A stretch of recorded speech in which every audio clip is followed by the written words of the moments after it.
부형들아, 내가 지금 여러분 앞에서 변명하는 말을 들으라. 그들이 그가 히브리 말로 말함을 듣고 더욱 조용한지라. 이어 이르되 나는 유대인으로 길리기아 다소에서 났고 이 성에서 자라 가말리엘의 문화에서 우리 조상들의 율법의 엄한 교훈을 받았고 오늘 너희 모든 사람처럼 하나님께 대하여 열심히 있는 자라. 내가 이 돌을 박해하여 사람을 죽이기까지 하고 남녀를 결박하여 옥에 넘겼노니 이에 대제사장과 모든 장로들이 내 증인이라. 또 내가 그들에게서 다메섹 형제들에게 가는 공문을 받아가지고 거기 있는 자들도 결박하여 예루살렘으로 끌어다가 형벌받게 하려고 가더니 가는 중 다메섹에 가까이 갔을 때에 오정쯤 되어 호련히 하늘로부터 큰 빛이 나를 둘러 비치매 내가 땅에 엎드러져 들으니 소리 있어 이르되 사울아 사울아 내가 왜 나를 박해하느냐 하시거늘 내가 대답하되 주님 누구시니까 하니 이르시되 나는 내가 박해하는 나사렛 예수라 하시더라. 나와 함께 있는 사람들이 빛을 보면서도 나에게 말씀하시는 이의 소리는 듣지 못하더라. 내가 이르되 주님 무엇을 하리이까? 주께서 이르시되 일어나 다메섹으로 들어가라.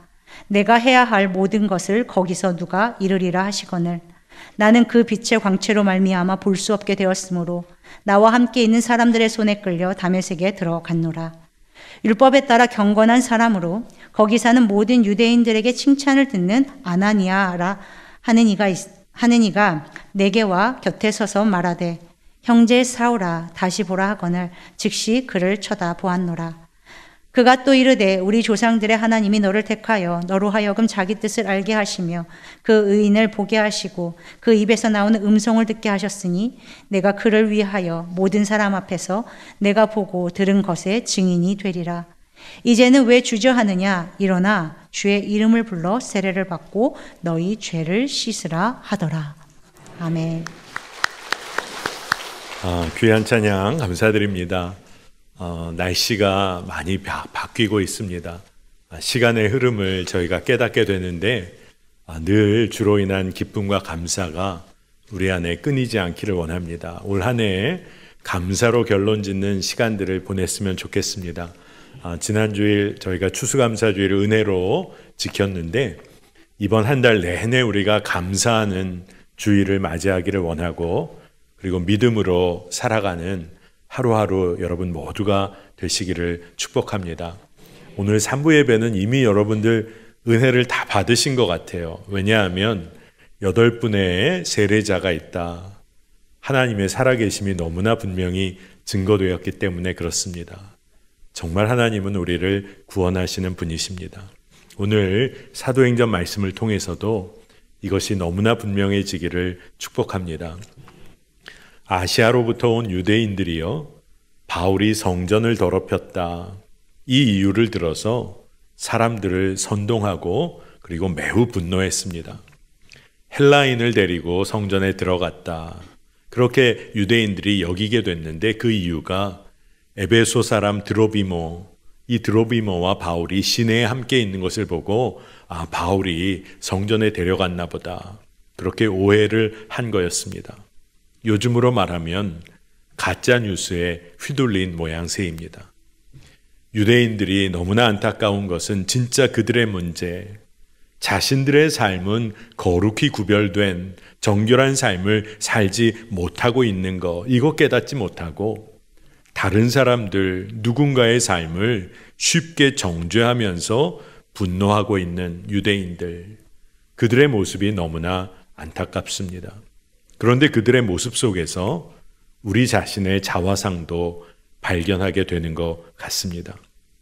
주님과 동행하는 삶, 기쁨과 감사의 삶을 살기보다 우리가 세상 속에서 우리의 삶을 매일매일 살아가면서 우리의 삶을 통해서 하나님의 말씀을 부인하면서 살고 있지는 않은지, 우리의 삶이 하나님 말씀을 부인하고 대적하고 있지는 않은지를 살펴야 하겠습니다. 유대인들이 어떤 사람들입니까? 그토록 하나님 열심히 섬긴다는 사람들이었어요. 그런데 그들이 그렇게 주님 따르고 하나님 열심으로 섬긴다고 이야기하면서도 하나님의 뜻과 계획을 부인하고 있으니 하나님이 보내신 하나님의 아들을 부인하고 있으니 이게 얼마나 안타까운 일인지 모르겠습니다. 한바탕 소동이 일어났어요. 유대인들이 바울을 죽일 기세로 달려들어서 바울을 치기까지 했습니다. 근데 그때 그 지역의 천부장이 군대를 통해서 이 소동을 멈추게 합니다. 지역 관리자로서 그럴 수밖에 없는 것이죠. 그래서 바울을 결박해 데려가는데 유대인 군중들이 계속 따릅니다. 천부장이 주변 사람들에게 질문을 하나 하는데 사람들에게 그가 누구며 그가 무슨 일을 하였느냐 이 질문을 하는 거예요. 근데 여기에 대해서 이 질문에 대해서 정확하게 답변하는 자가 아무도 없었습니다. 여러분, 천부장의 이 질문이야말로 우리 스스로가 우리에게도 던져야 할 질문이겠구나 하는 생각을 했습니다. 난 누구며 난 무엇을 하며 이 땅을 살고 있나? 주님과의 관계 가운데서 난 진짜 누구며 주님과의 관계 가운데서 난 진짜 이 땅에서 지금 뭐하고 살고 있는 것인지 우리가 물어야겠습니다. 세상은요, 죽음의 공포를 통해서 죽음의 공포를 불러일으켜서 주님의 사람들을 통제하고 조정하려고 합니다. 그러나 바울은 어떨까요? 죽음을 두려워하지 않는 바울, 세상이 도저히 어떻게 할 수가 없었습니다. 여러분, 진정 두려워해야 할 것을 두려워하며 우리가 살아야겠습니다. 살아계신 주님을 모른 채 살고 있는 우리의 모습, 우리의 삶이 사실 우리가 두려워해야 할 그런 문제인 것이죠. 말씀이 우리 마음에 분명히 새겨지고 들려졌는데도 실제 우리 삶으로는 말씀을 부인하며 살고 있다. 이게 얼마나 어리석은 삶인지 우리 실상을 우리가 두려워해야 합니다. 바울이 천부장에게 잡혀갔을 그 순간에 아주 수려한 헬라어로 말을 합니다. 자신이 유대인이고 다소 출신의 사람이다 밝혀요. 헬라어로 말하는 바울을 보면서 그리고 바울의 요청, 백성들에게 좀 말할 기회를, 변명할 기회를 좀 청합니다. 그래서 천부장이 바울의 헬라어로 말하는 청함을 듣고 그렇게 해줍니다. 하나님께서 바울을 보호하실 뿐만 아니라 수많은 유대인들 앞에서 복음을 전할 기회를 주고 계시다. 진짜 참 놀랍다는 생각을 합니다. 이제 바울이 이제 사람들에게 말하는 그 시작을 부형들아 이렇게 외치며 이야기를 시작했어요. 다시 말하면 형제들아, 아버지여 이렇게 이야기를 시작했는데 요즘 말로 한다면 형제 자매들이여, 나의 부모들이여 이렇게 이야기를 시작한 것입니다. 근데 이번에는 히브리 말로 시작을 했어요. 사람들이 히브리 말로 시작하는 바울의 이야기에 집중하기 시작합니다. 하나님께서 바울에게 지혜를 주셔서 헬라어로 천부장과 대화하고 유대인들에게는 히브리 말로 이야기할 지혜를 주셔서 너무나 섬세하게 바울을 이끄심을 봅니다. 바울은 자신이 과거에 어떤 사람이었는지 그리고 어떻게 살아계신 예수 그리스도 주님을 만났는지를 생생하게 증언하기 시작한 거예요. 여러분, 주님과의 관계 가운데서 무엇을 기억하고 사는지가 그의 인생을 이끌어가고 좌우합니다. 바울은요, 주님이 부르신 그 사건, 주님이 지금도 부르고 계신 그 일, 너무나 생생하게 기억하고 있는 겁니다. 여러분, 하나님의 부르심 콜링은 지금도 여전히 우리 가운데도 진행 중입니다. 많은 경우에 믿는 사람들이 하나님의 부르심을 단 일회적인 사건으로 이해할 때가 많습니다. 그러나 그렇지가 않아요. 우리 주님은 당신의 뜻과 계획을 우리를 통하여 이루어가기를 원하십니다. 그러니 우리를 끊임없이 부르세요. 부르시는데 그냥 단지 이름을 부르는 그 정도로 그치지 않으시고 연약하고 어리석은 우리들을 가르쳐 주세요. 또 마음이 상하고 상처받고 무너진 삶의 부분이 있다면 주님은 치료하시고 치유해 주십니다. 그래서 회복을 시키셔서 일으켜 세워 힘을 주시고 감당할 사명의 자리로 우리를 보내세요. 파송까지 해 주십니다. 그러니 주님이 부르시고 우리를 세워가시는 이 모든 과정 가운데 사실 주님께서 다 하시는 거예요. 주님이 모든 일을 다 하십니다. 우리가 해야 할 일은 딱 한 가지가 있어요. 그 부르신 주님을 신뢰하는 겁니다. 이끄시는 대로 순종의 걸음을 내딛는 거예요. 바울이 그리스도인들 핍박하고자 다메섹을 향해 가고 있었던 때를 바울은 시간이 흐른 지금도 너무 생생하게 기억하고 증언하고 있습니다. 다메섹 가는 길 오정쯤에 이르렀을 때 큰 빛이 바울을 둘러 비쳤습니다. 여러분, 그 정도 시간쯤이면 태양빛이 가장 강하게 비출 때 아니겠습니까? 세상의 어떤 빛도 힘을 잃을 때가 아니겠습니까? 그런데 주님의 빛이 태양빛도 힘을 잃게 할 정도로 바울에게 임했어요. 주님은 그리고 너무나도 분명하게 말씀을 주셨습니다. 사도행전 22장 7절에서 8절을 보면 이어서 보면 사울아 사울아 내가 왜 나를 박해하느냐 나는 내가 박해하는 나사렛 예수라. 그 당시 사울로서는 말씀하시는 분이 절대자이시구나. 아마 이 정도는 깨달았을 거예요. 왜냐하면 유대교의 열심이었던 사울, 하나님을 알고 있었으니까. 절대자이시구나. 주님이시구나. 그렇게 생각은 했어요. 그러나 그 주님이 예수라고는 상상을 못할 때였던 겁니다. 그런데 그 주님께서 그리스도인을 자신과 동일시하며 왜 나를 박해하느냐. 사울이 그리스도인들 잡아 박해하려 가고 있는데 주님께서는 왜 나를 박해하느냐. 그렇게 물어오시는 겁니다. 마태복음 10장 40절을 보니까 예수님께서 너희를 영접하는 자는 나를 영접하는 것이요 나를 영접하는 자는 나를 보내신 이를 영접하는 것이니라. 아멘. 주님께서는 예수를 따르는 자들과 예수님이 어떻게 동일시 되는지에 관해 말씀을 주신 거예요. 마태복음 28장 20절 유명한 말씀 하반절이죠. 볼지어다 내가 세상 끝날까지 너희와 항상 함께 있으리라 하시니라.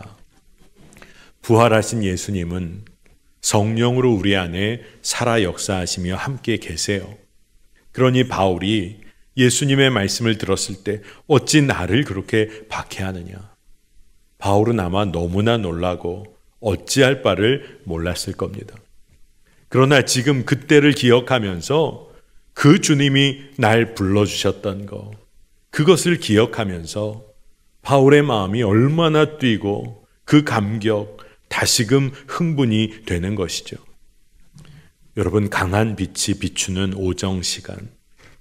그러나 그 빛은요, 태양마저도 어둠으로 돌려버릴 수 있는 그렇게 강한 빛인 것입니다. 근데 바울과 그 일행을 감쌌어요. 그 이전, 그 옛날 이사야 선지자는 이미 빛으로 오시는 메시아에 대한 예언을 통해 정말 너무나 분명하게 빛에 관해 선포했습니다. 이사야 60장 19절 20절을 보면 다시는 낮의 해가 내 빛이 되지 아니하며 달도 내게 빛을 비추지 않을 것이요 오직 여호와가 내게 영원한 빛이 되며 내 하나님이 내 영광이 되리니 다시는 내 해가 지지 아니하며 내 달이 물러가지 아니할 것은 여호와가 내 영원한 빛이 되고 내 슬픔의 날이 끝날 것임이라. 아멘. 주님께서 바울에게 영원한 빛으로 임하셔서 인도하기 시작하신 거예요. 이전에 세상 따라 살았던 모든 삶을 그 빛이 드러내 주셨어요. 그리고 그 옛것은 이미 지나가 버리게 된 것입니다. 여러분, 빛이 있으면 어둠은 이미 과거가 된 거예요. 예수님이 얼마나 은혜의 주님이신가를 알 수 있는 대목이 바로 바울 이 한 사람에게 찾아오셔서 그를 말할 수 없는 강한 빛으로 그를 휘감으셨다. 은혜의 주님이십니다. 오늘 말씀을 보면 주변 사람들은 이 빛을 보고 느끼기는 했어요. 그러나 바울에게 말씀하시는 주의 음성을 분별하지는 못했습니다. 듣지는 못했어요. 이 말씀을 묵상하면서 그런 생각이 들더라고요. 주의 임재 가운데 거한다고 하더라도 주의 음성을 정확히 분별하지 못하는 어리석음이 우리 가운데 있을 수 있겠구나. 주님은 너무나 분명히 말씀하고 계신데 나를 향한 말씀을 주심에도 내 삶에서 전혀 받아들이지 못하고 순종으로 나아가지 못하는 일도 있을 수 있겠구나. 정말 그렇다면 얼마나 안타까운 일인지 모릅니다. 마치 본디오 빌라도가 예수님을 독대할 기회를 가졌었잖아요. 길이요 진리요 생명이신 예수님을 바로 코앞에서 만날 수가 있었는데 빌라도는 예수가 누구인지를 알지 못하고 깨닫지 못하여서 정말 말할 수 없이 어리석은 일을 그가 행한 것을 우리는 압니다. 여러분, 주님은 오늘 우리 3부 예배에 참여한 모든 우리들에게도 말씀하고 계신 줄 믿습니다. 나를 향한 주의 음성이 들려지게 하여 주시고 깨달아지게 하여 주옵소서. 이게 우리의 간절한 기도 제목이 되기를 원합니다. 바울은 이제 그 빛 가운데서 주님께 대답을 하는데 주님, 제가 이제 무엇을 해야 합니까? 그렇게 묻게 됩니다. 그러면 주님은 이거 하고 저거 하고 이거 꼭 해야 되고 이런 식으로 답을 안 주세요. 뭐라고 하시냐 하면 주님은 당신께서 이제 바울의 삶을 이끌어 가시겠다고만 말씀을 주세요. 뭘 해야 되는지 말씀 안 하세요. 근데 완전히 새로운 삶을 시작한 사람에게 꼭 필요한 것은 무엇이냐 하면 내 뜻과 계획과 의지로 살았던 삶, 하나님 위에 산다고 하면서도 내가 옳다고 여기는 일 열심히 했던 그 삶, 그거 다 내려놓고 그런 삶 아니라 오직 살아계신 주님께서 원하시고 이끄시는 대로 순종의 발걸음만을 내딛는 거예요. 그게 해야 할 일입니다. 물론 바울의 질문도 중요합니다, 사실. 구원의 은혜를 입은 자들이 그냥 은혜에 만족하고 누리는 데만 그쳐서는 안 되고 사명 감당하는 자로 살아야 하기 때문에 그렇습니다. 사도행전 22장 11절 말씀을 보실까요? 나는 그 빛의 광채로 말미암아 볼 수 없게 되었으므로 나와 함께 있는 사람들의 손에 끌려 다메섹에 들어갔노라. 바울이 이제 끌려가는 인생을 살게 됐어요. 볼 수가 없었어요.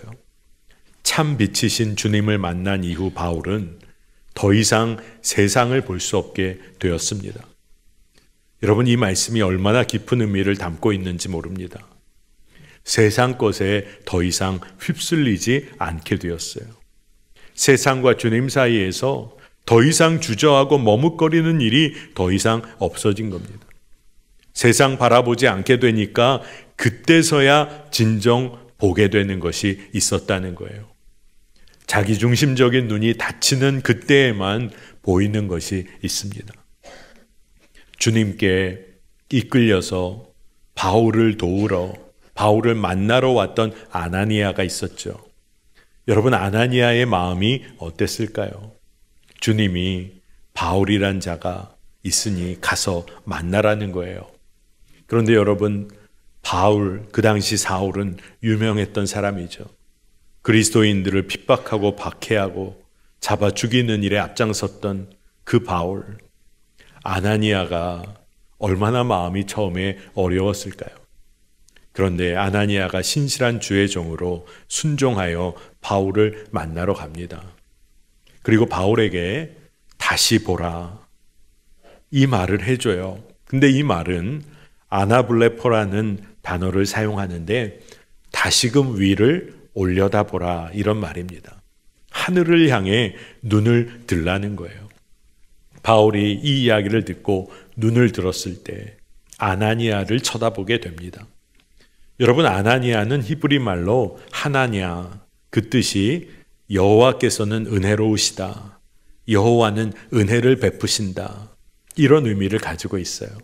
바울이 눈을 들어 하늘을 우러러볼 때 그가 아나니아를 봤어요. 여호와의 은혜를 바라보게 된 것입니다.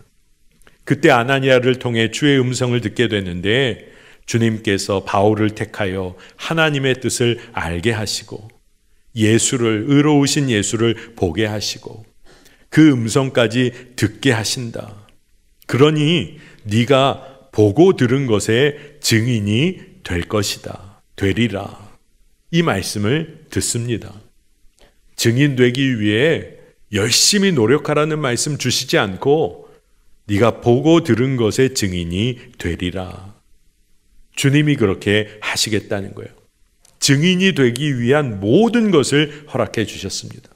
택하시고 부르시고 알게 하시고 보게 하시고 듣게 하시고 증인이 되게 하셨어요. 여러분, 우리는 무엇을 보고 들으며 삽니까? 또 무엇 보기를 원하고 듣기를 원하십니까? 눈에 보기에 화려하고 좋은 것, 그거 보기 원해 찾아 헤매고 나에게 좋은 소리만 해주는 사람 만나고 그런 일들만 좇아서 살지는 않습니까? 그런데 주님께서는 바울에게 또한 오늘 우리에게 너무나도 분명히 해야 할 일을 알려주시고 가르쳐 주세요. 사도행전 22장 16절에 이제는 왜 주저하느냐? 일어나 주의 이름을 불러 세례를 받고 너의 죄를 씻으라 하더라. 세상 아니라 주님을 바라보게 되었으니 세례받고 더 이상 죄의 종로로 타는 삶으로부터 돌이키라. 이 말씀을 주시는 거예요. 여러분, 오늘 우리가 산부 예배 때 세례를 베풀기도 했지만 세례란 의미를 우리는 너무나 정확히 알고 있어요. 십자가에서 예수 그리스도와 더불어 장사되고 그리고 예수의 새 생명으로 살게 된 사건이 세례입니다. 여러분, 이미 죽은 자에게 무엇이 더 남아있겠어요? 더 이상 주저할 것이 남아있지 않습니다. 세상 연락에 취해 살던 나는 이제 주와 더불어 십자가에서 이미 죽었어요. 이제 내가 사는 것이 아니라 내 안에 오직 예수 그리스도께서 사시는 것이에요. 바울에게는요, 이 고백이 너무나 분명한 믿음이었어요. 믿음으로 결론을 졌어요. 그러니 바울은 계속해서 주의 이끄심을 증언하게 됩니다. 근데 오늘 말씀에 그 증언이 계속 이어가다가 유대인들을 굉장히 자극하는 대목이 있었어요. 그건 다른 게 아니라 이방인을 향한 하나님의 마음을 증언했을 때였습니다. 22장 21절에 나더러 또 이르시되 떠나가라. 내가 너를 멀리 이방인에게로 보내리라 하셨느니라. 이 증언을 하게 됐을 때 모여들었던 유대인들의 분노가 하늘을 찔렀습니다.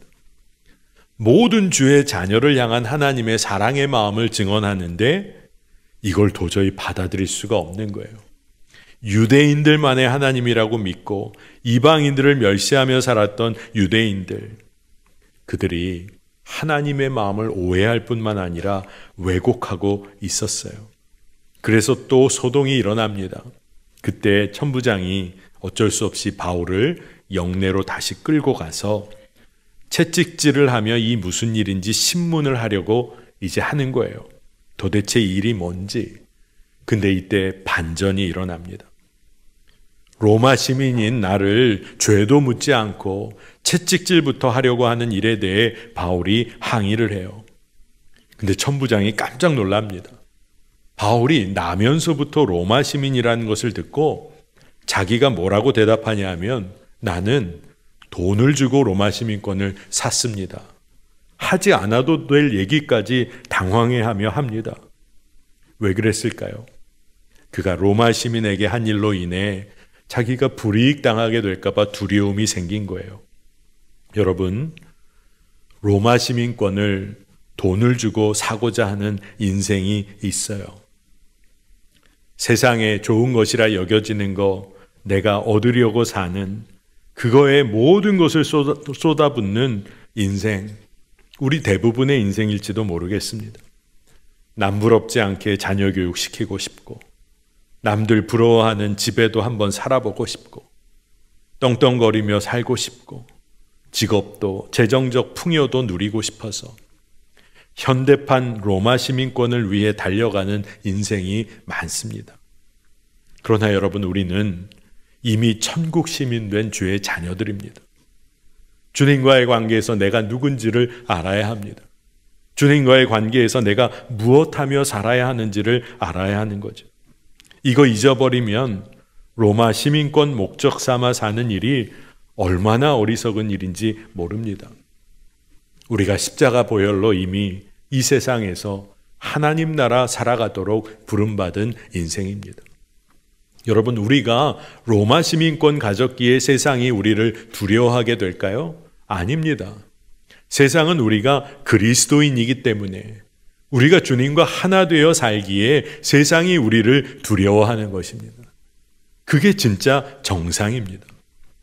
로마 시민권 목적 삼아 사는 사람들, 다른 사람들과의 경쟁에서 이겨야 하니 남들에게 때로는 해를 입히면서까지 달려가기도 합니다. 우리가 진정한 우리 삶의 목적을 발견해야겠습니다. 수단이고 도구일 뿐인데 그거 목적 삼아 사는 인생은 결국 황폐해집니다. 바울은요, 로마 시민권 목적 삼아 살던 삶이, 그도 그런 삶을 살았었는데 그게 얼마나 허망한지를 이미 깨달았어요. 빌립보서 3장 7절에서 9절, 그러나 무엇이든지 내게 유익하던 것을 내가 그리스도를 위하여 다 해로 여길 뿐더러 또한 모든 것을 해로 여김은 내 주 그리스도 예수를 아는 지식이 가장 고상하기 때문이라. 내가 그를 위하여 모든 것을 잃어버리고 배설물로 여김은 그리스도를 얻고 그 안에서 발견되려 함이니. 아멘. 바울은요, 이제 더 이상 세상과 살아계신 주님 사이에서 머뭇거리거나 주저하지 않았어요. 가장 귀한 보배가 무엇인지를 그는 이미 분별했기 때문에 그렇습니다. 죽음의 공포를 그는 여러 차례 겪었어요. 하지만 바울이 흔들리지 않는 것은 이 땅에서의 삶이 전부가 아님을 그가 이미 알았기 때문이에요. 그리고 진짜 이 세상의 주권자가 우리 주 예수 그리스도이시다. 이걸 그가 믿었기 때문에 그는 흔들릴 이유가 없었어요. 이장우 박사라는 분이 쓴 책 중에 바디 바이블이라는 책이 있습니다. 몸에 연관된 책이죠. 이분이 의사인데 이 바디 바이블이라는 책에서 잠을 자는 거, 잠에 관해서 잠을 하나님의 은혜로 설명을 하고 있어요. 잔다는 거, 이 잠은 하나님께서 우리를 안아주시겠다는 사인이라는 겁니다. 여러분, 지난밤에 잘 주무셨습니까? 주의 품 안에서 주무셨습니까? 이장우 박사가 그 얘기를 하는 겁니다. 몸과 마음과 영혼의 창조주이신 하나님께 온전히 맡겨드리라는 부드러운 초청이 우리에게 하나님이 허락하시는 잠이라는 거예요. 누구나 매일 약 3분의 1 정도의 시간을 하루에 잠을 잡니다. 물론 개인마다 편차는 좀 있겠죠. 그런데 인생을 다 따져보면 엄청난 시간의 비중을 차지하는 것이 잠을 자는 거예요. 잠을 자는 시간입니다. 여러분, 잠을 자는 동안 우리는 우리의 생각이나 의식조차 우리 마음대로 할 수가 없습니다. 어떤 의미로는 잠을 잘 때 우리는 무기력할 정도로 또 무방비의 상태로 잠을 자는 존재가 됩니다.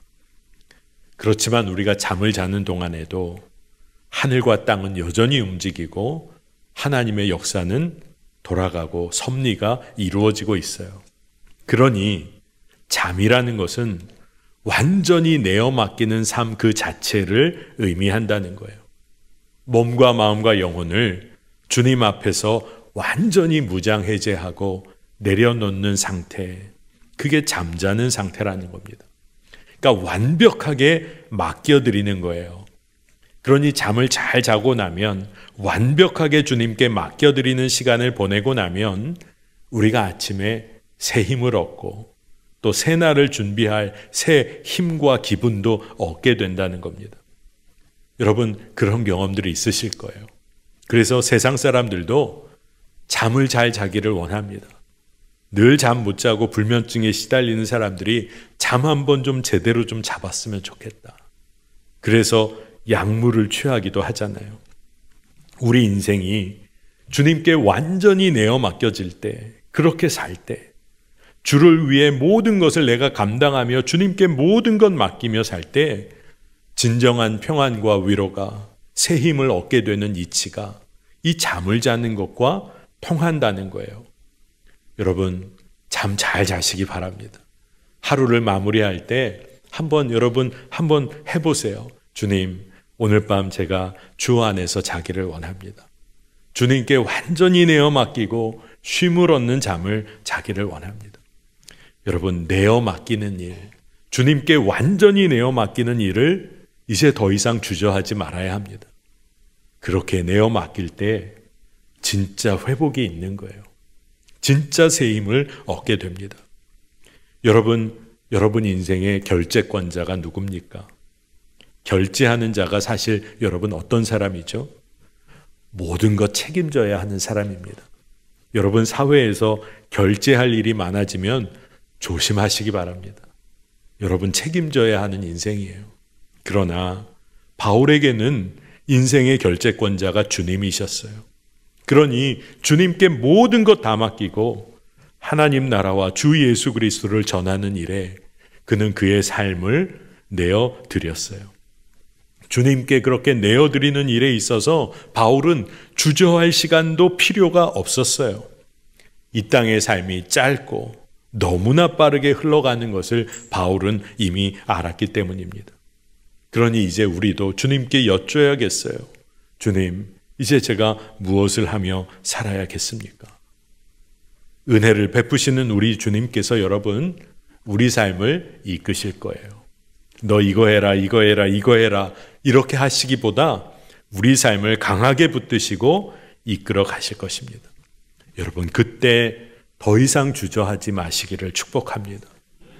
여러분, 이미 죽은 자가 뭘 더 주저하겠어요? 우리 삶을 책임지시겠다고 하시는 그 주님께 이끌려 사는 겁니다. 그러면 그 주님이 우리의 삶을 완전하게 돌보십니다. 그 은혜로 이 땅을 사는 거예요. 여러분, 오늘 우리의 삶에 두려움과 염려를 주께 맡겨드리시기를 축복합니다. 더 이상 주저하지 않고 이제는 오로지 주께 완전히 내어 맡기고 주의 사람으로 살게 되는 은혜가 있기를 축복합니다. 함께 기도하겠습니다. 하나님, 세상 바라보는 눈을 주의 참빛으로 가리워 주소서. 오직 살아계신 주의 인도하심만 구하게 하소서. 세상이 우리를 두렵게 몰아붙일지라도 이 땅의 주권자가 주님이심을 믿고 의지하여 세상을 변화시키는 참된 그리스도인의 삶을 살게 하여 주옵소서. 우리의 일상의 삶이 주의 말씀과 합한 삶을 살기를 원합니다. 세상 상급 목적 삼아 사는 어리석은 삶이 아니라 이제는 주의 뜻을 이루어가며 그 담대한 기쁨을 맛보아 누리게 하여 주옵소서. 세상과 주님 사이에서 이제는 더 이상 주저하지 않고 하나님 나라와 영광 위하여 사는 인생, 가정, 기업이 되게 하여 주옵소서. 모든 것 주께 맡기며 예수님의 이름으로 감사하며 기도합니다. 아멘.